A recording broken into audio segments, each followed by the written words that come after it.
Good evening, everyone. Thank you to everybody who played a part in me being present here today, the producers, the house's Speakeasy, Seriously Entertaining, my publicist, my publishing house, my mom, everybody. My name is Roya Marsh, and I am a Black poet who will not remain silent while this nation continues to murder and disappear Black and brown people. Yeah, we could clap for that. I have a right to be angry, and I do have a right to be joyful. And now that we got that out of the way, I'm honestly here to tell you that I've been trying to fight no more for my entire life. I am the youngest of 8 siblings. We grew up in a 3-bedroom with 1 bathroom. I prayed to fight no more until I left for undergrad.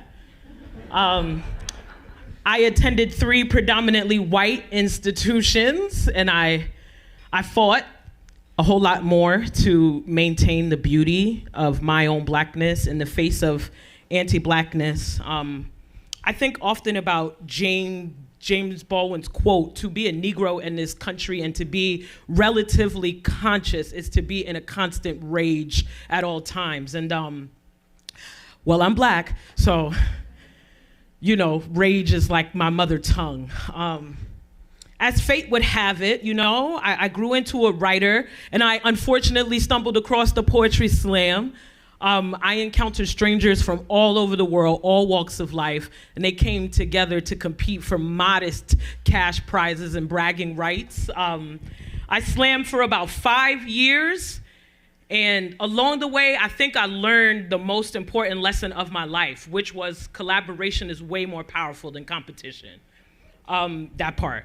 I was able to realize how extremely serious I am about the liberation of Black people, of queer people, and I didn't want to toy with that narrative anymore. I didn't want to toy with the narrative of others in the name of prizes, in the name of bragging rights, right? Being platformed for popularity or for what I was saying just because I was saying it. And so I decided to fight no more, right? I decided to leave the poetry slam, but I didn't stop writing poetry. I started centering Black joy.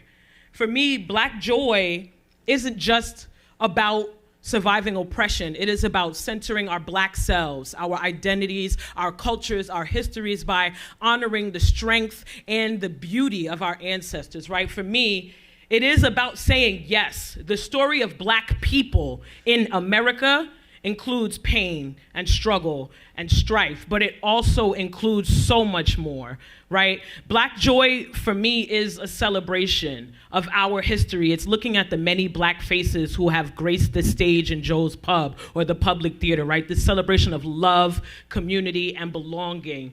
These places that exist in despair, that have been impressed upon us, get separated from us when we start centering Black joy, because it's not about pretending that everything is perfect. It's more about knowing, despite all that has been and continues to be done to us, that we are still actually here. We're still thriving, right? As Lucille Clifton so beautifully says, won't you celebrate with me? For every day, something has tried to kill me and has failed. And I think about this poem that I wrote in 2016 called Black Joy that invited people to do just that, right? To celebrate with me, with us. But because this is America, it prompted folks to ask me, what about white joy? What about XYZ joy, right? Making ignorant assumptions that I live a life devoid of sadness or grief or joy. It was a really wild experience. It was one where I for sure knew that this actually wasn't a poem that I could use to compete, right? This actually isn't even the space for these kinds of stories. I want these people to hear it. I want every room to hear about Black joy, right? But there's a specific line in my poem, Black Joy, where I literally say, you can't tell me Black joy won't break any scale you put it on. Shit, you can't tell me Black joy ain't the scale itself. So some part of me knew in that moment that this actually wasn't supposed to be graded or scored, right? But I pondered more and more about that Black joy. And I think so much about the response to it in certain rooms, and it rattled my brain, you know? It followed me. It continues to follow me. And as time passed on, you know, it was the night after another election. And I lied awake, wondering what kind of ancestor I would be. You know, I'm the child of a hard father who only wanted soft daughters. So I had to learn to make a perfect fist on my own. I had to swing by watching and by feeling. And so, yes, I bark like the dogs do, loud and in the face of danger. I gnash my teeth and secure all things vital. You know, I learned to fight before I learned to speak. So my hands, they grew into grenades, but then I had to learn that I could hold the pen tight, learn to explode only when necessary, and learn, though I might always be at war, not every room is a battlefield. So I decided to shout Black joy across the world. And folks with smiles, the smell of green bean casserole began to praise me for not being angry. When the definition of angry is having a strong feeling of displeasure, annoyance, or hostility. You know, I've been angry. My fists have painted holes into walls. I was 14 the first time I felt I had to stomp a man's face into mashed potatoes for my own safety, a black butch with a slick tongue and a hunger for freedom. I grew into the kind of sorry that no one teaches you to forgive. So I say Black joy.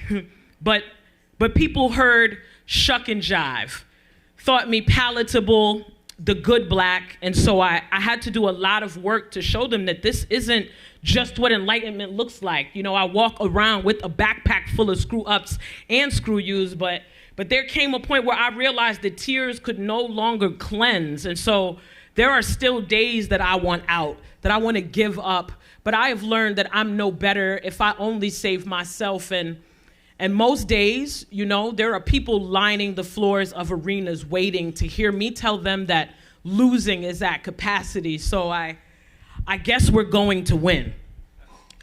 Someone gave me a pen and I wrote a spine into my sack of skin. Could you imagine me not being angry? Explaining to white people near and far that anti-racist work is not hashtagging, or posting black boxes not fit enough to hold our last breath, or raising us up by your white guilt straps. Anti-racism means you are willing to light a Tesla dealership on fire.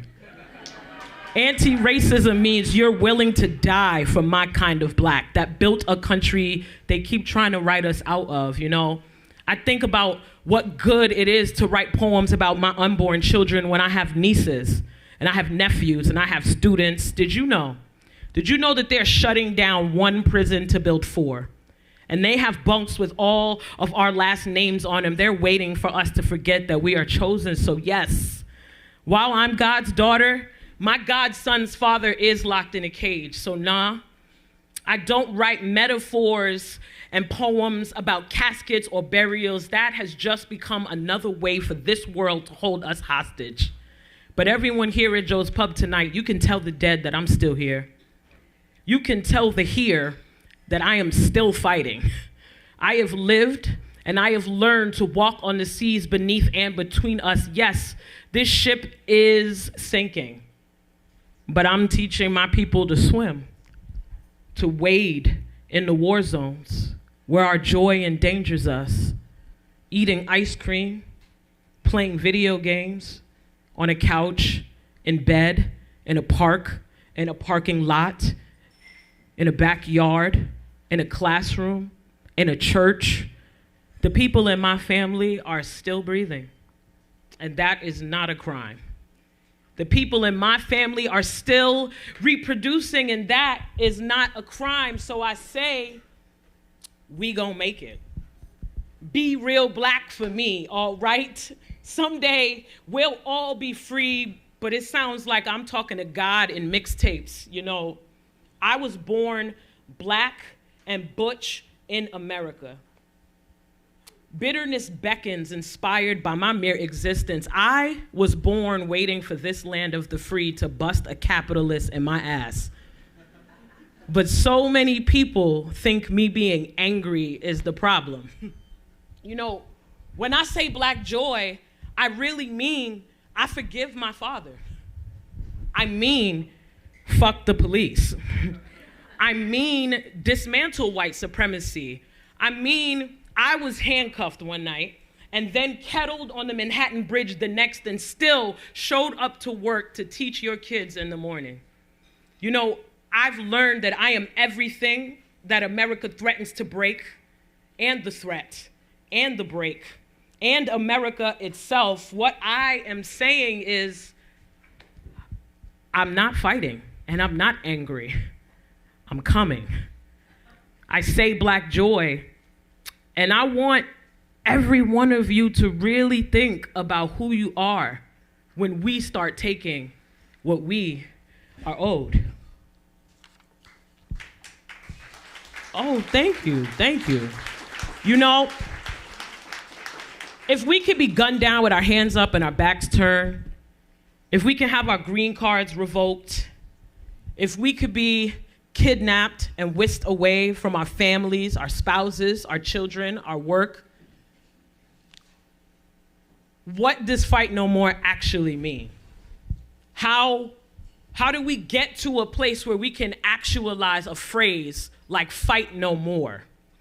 And because I can't personally arrive at that point, you know, I feel so much like I have to dig into the archives. I think about Frederick Douglass' speech, what to the slave is the 4th of July? And I ask, what to the black woman is fight no more? What to Mahmoud Khalil is fight no more? What to a Palestinian is fight no more? What to a Sudanese is fight no more? What to the Congolese people is fight no more? What to someone who has long COVID is the phrase fight no more? And I hope that every person in here thinks about moving forward and learning themselves something and checking their biases and really work hard at making someone else's fight a little bit easier, making someone else's life just a little bit easier, making someone else have to fight just a little bit less.